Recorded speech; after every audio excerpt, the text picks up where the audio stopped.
All right, so we're gonna get ready to paint our rooster or our frog. So you back at your table, and once one person goes and gets a magazine, everybody at the table can use it. And when you go get the bottles of paint, everybody can use them. Now, the first thing I wanna say is that I'm a stickler. You see the top of this bottle of paint? Actually, I think this is a brand new one. It's not actually, but do you see how it's clean and the thing closes and it doesn't get paint on everyone and everything? That's the way they should look. This is not a nice bottle. When I get back tomorrow, I should see bottles that look like this and this and this, but not that yellow one. So everybody's gonna take a piece of magazine paper out. We use magazine paper as our mixing palette. The mixing palette allows us to mix our colors, and magazine paper is great because it's a little shiny and glossy, and it just helps us do that. That also means that you don't need very much paint. You just need a little bit, because when we're done with this, we just throw this piece of paper away into the trash. We don't try to wash this off and save it and use it again later. So that if you want less work, then this is the best way to do that.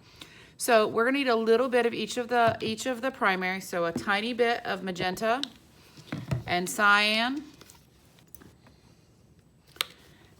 yellow, whoops, don't shake it like that. White is not a primary, it's a tone. Black, again, not a primary, it's a tone. And then you have all three of them on your paper. We are working with the rooster or the frog. The most important thing is that you're supposed to be controlling the brush, not letting the brush control you, and you want opaque application. So we want you to do this to the best of your ability using your skills. So I don't want to demonstrate too much. I'm just going to do some basic demonstrations about loading a brush and mixing a color. So with my flat brush, I want to make my rooster have some orange areas. So when I look at my coloring, my color wheel, I know that orange is made by using yellow and magenta. And I know from what I learned in class yesterday that yellow has less pigment density, magenta has a higher pigment density.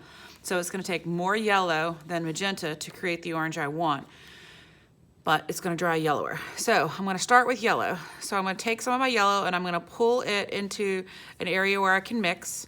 And then I'm gonna take a little bit of magenta. Now that's a little bit of magenta mixed in with all of this yellow, and it's gonna generate a pretty good orange. Now I may decide that I want a redder orange.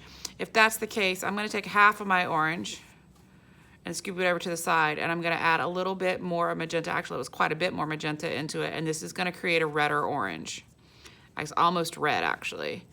That's cool. Now, if I would decide that I want a darker orange, like I want brown, so what I can do is I can wash my brush and take some of this, more of this yellow, and I'm going to mix a little bit more orange, a little teeny bit of cyan mixed in with it, and that's okay. That's gonna make it actually go browner anyways. So I already got a dull color because a little bit of the opposite mixed in.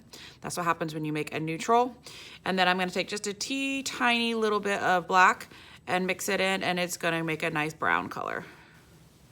So now I've made some colors, and once I make my colors, I can then start to apply them. Again, I'm not gonna show you how to do that because I just want to make certain that you're having the opportunity to show me what you can do with a brush.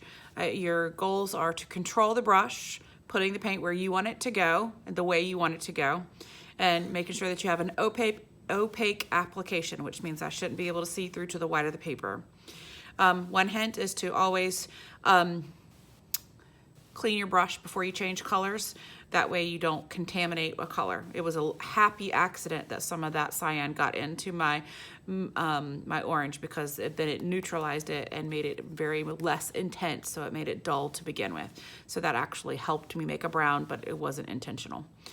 All right, so those are the things that you can do. Please paint your rooster or your frog as neatly as you can, and then you're gonna put it back on the drying rack on top of the big piece of paper. Make sure your name and your student number is written at the bottom.